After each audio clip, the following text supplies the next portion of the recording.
So I feel like I'm sort of the opposite of Reese in many ways. I also feel like I'm very old. I was sitting down there thinking when I was your age, we didn't have computers and video cameras were like this big. So the whole thought of the possibility of being able to make films never entered my head. And even when I was Reese's age, which is still very young, or even 10 years older than that, if someone in fact someone asked me, do you want to make films? Then I said no. I think partly because I'm a visual artist, I'm a painter and a drawer, and that is what I've always done. And that, for me, has always been a very private practice. It's very personal what I do, which is not to say that film can't be, but I tend to sort of do what I do on my own. So it never occurred to me that it would be possible to make a film. So, like I say, I started out as a painter and a drawer, and I still work. At the moment, what I'm mostly doing is with still images. But all through my career, the thing that has been something that has really fascinated me has been time and the way that time changes. So like Reese is saying, change is a very fascinating thing.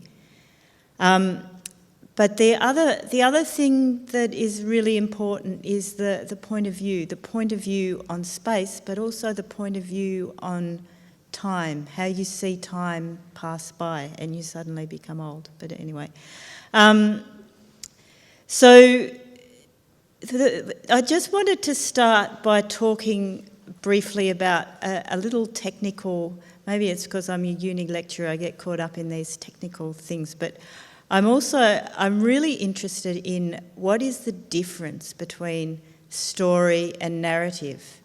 And to me, it's very important. Do you all have an idea of what it is? Okay, I'll keep going. So a story, like, you know, we've all been sitting in this room together. We've all seen what has happened here together.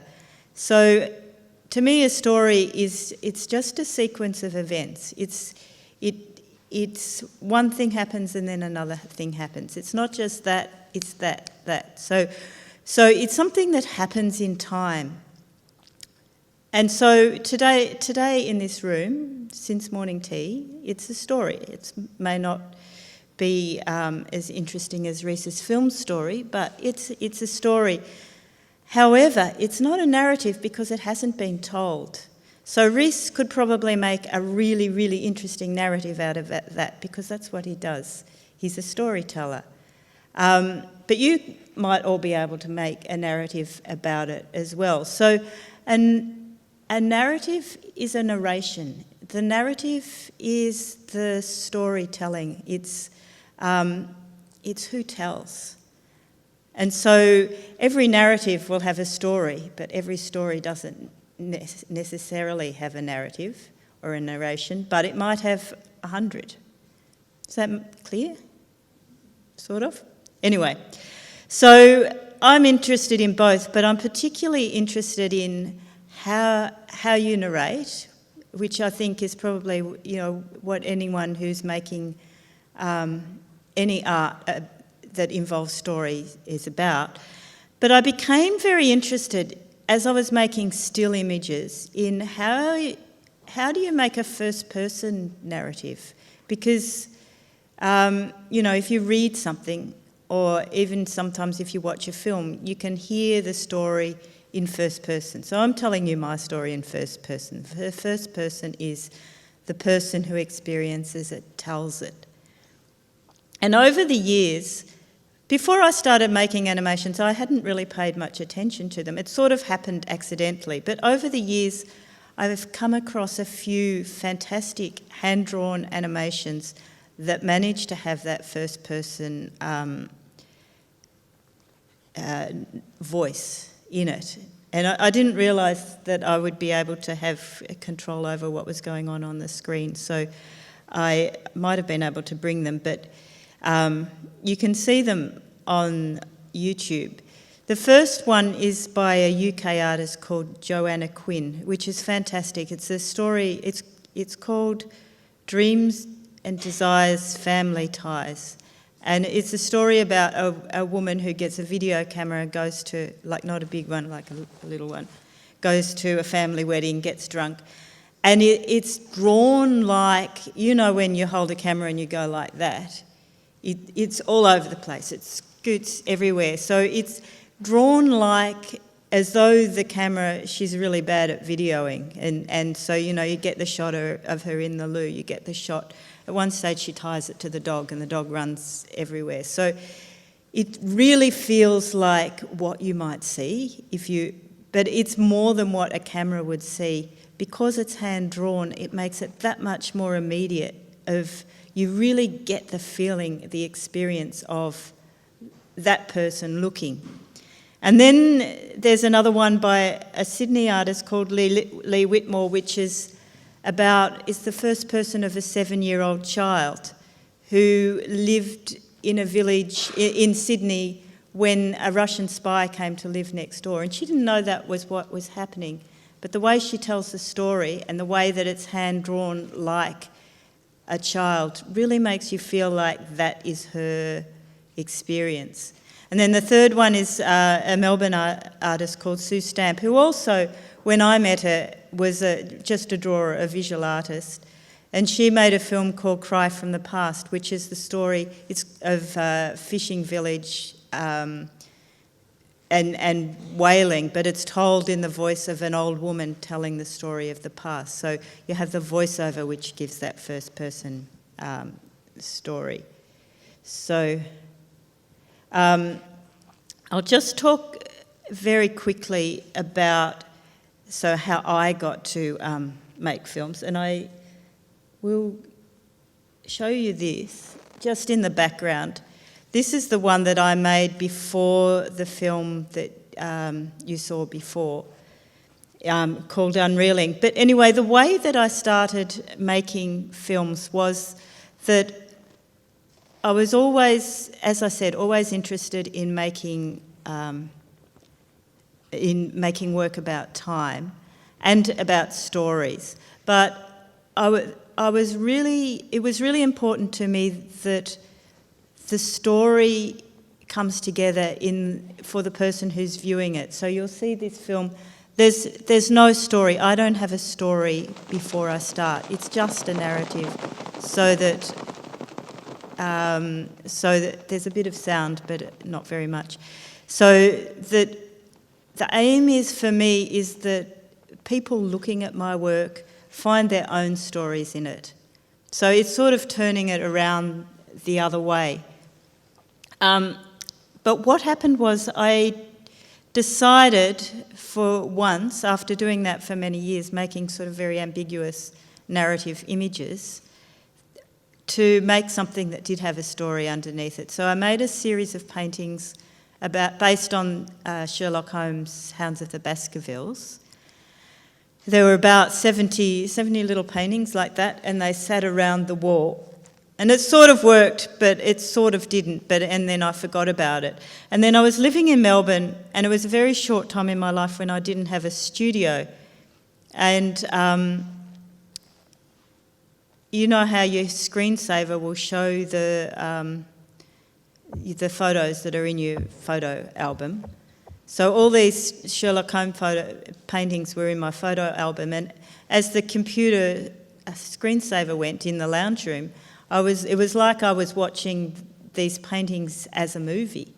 And so I thought, and I was doing art history lectures and stuff at the time, so the only really time-based medium I was using was PowerPoint. So I thought, what happens if I put them in PowerPoint? And I put them in PowerPoint. It didn't really work. So then I started putting them into Photoshop and modifying them so I'd have steps in between. And that didn't really work. But that was how I got bitten. So I then had a studio in a residency in a hospital which was full of corridors, and that's how I made my first film, because there was just something about, like I said, it's the total opposite to Reese. I didn't think about what I needed.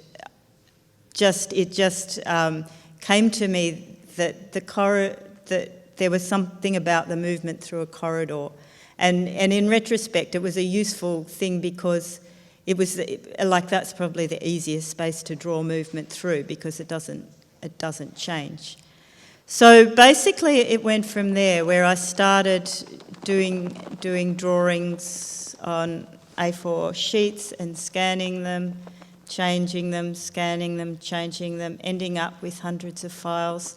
I tried putting it in Flash, and it was too big for Flash, so I learnt Final Cut, I think. And at that stage, like, I just had a very old PC, and so I couldn't do it on my computer at home, wouldn't work. So I was sitting in this, I was a lecturer at Monash at that stage. I just went to the students' computer lab, which there is massive, and sat in amongst the students and made my first couple of films, which were very, very raw and rough. And I just kept doing it. And so this is the second last one I made. You wouldn't believe how long, I suppose you would, how long it took me to draw that circle going across the screen, one little thing at a time. And it's something that I've noticed with students, that really there are two types of people when you come to animation. There are people who say, oh, it takes too long, and there are people who can't stop. And I turned out to be one of the people who can't stop. Before I finish, I just thought I'd talk briefly about what are the things. There's a couple of things that sort of underlie my approach to animation, or to making a film. One is that I'm still an exhibiting artist. Like, I don't make my work for the cinema. I make my work for showing in galleries. And so it doesn't, often when you say to someone, what's a story, they say it's something with a beginning, a middle and an end. I never have a beginning, I never have a middle, and I never have an end. They cycle. So especially the one that was shown before, the Thirst, the coloured one, it's got a circular structure to it. So I based it around the idea of the 4 elements. I can show you some stills from that while we're... These are just a couple of excerpts from the film that you saw before that I put on. So basically, I'm still making it. I'm in the same way, on a scanner, changing it and scanning it, changing it and scanning it. But because paint takes a while to dry, I'd have about half a dozen going at the same time. So I start from significant points around the circle that goes between those 4 elements. So it's just cycling through those 4 elements. This one is coming up to Earth. While this is on the screen, I'll say this has actually got Laurence Olivier in it on the left, and Omar Sharif is the one on the right. I couldn't figure out how to rip it out of the DVD, so I filmed it on my TV and then sort of edited it with filters and stuff. But I'm trying to get to a point, and I keep getting sidetracked. Oh, so that I'm getting back to that point of how I'm really interested in that first-person narration in time. So that's happening in 2 ways. One is that I really like to work with a stream of consciousness. So most films work with the whole idea of a cut, and where things are cut is a really important part of editing. But there are a few... there are 3 films that I know of that really inspire me, that don't have cuts. The first one I was aware of is Russian Ark. Has anyone seen Russian Ark? And that, yeah, okay. So the way that it engages with the space, it's a beautiful film. The way that it engages with the space by not breaking was enabled by new technology, but Hitchcock had already made one called Rope, which also doesn't have a cut. It just takes place in one room. And there's an Australian film called Boxing Day by Kriv Stenders, which is very, very powerful. And I think technically he does cut it, but you can't see it. So I'm really interested in that consistent time. So it's real time, or in my case, more dreamlike time. I'm going to play that again. So just so you've got something to look at if you don't want to hear what I'm saying. I think have I got 5 minutes? Okay, so that's one thing. It's the stream of consciousness is very important to me. But in this film, I was also very interested in like evidence of first-person encounters. And so this piece out of Lawrence of Arabia, where Omar Sharif comes out of the desert, I've cut a lot of, like it has cuts in it, which I've cut out. But that to me is something about a narrative about being in a particular place. And then as we go up to the volcano going, that was based, like I used an actual still, the still of about there is a painting that was done in 1700s by an artist called Joseph Wright of Derby, which is when Vesuvius was actually erupting.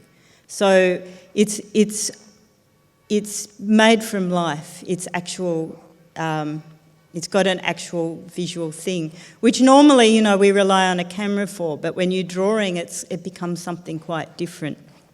And then the photograph of the guy on the moon is another image that's really about evidence of being there.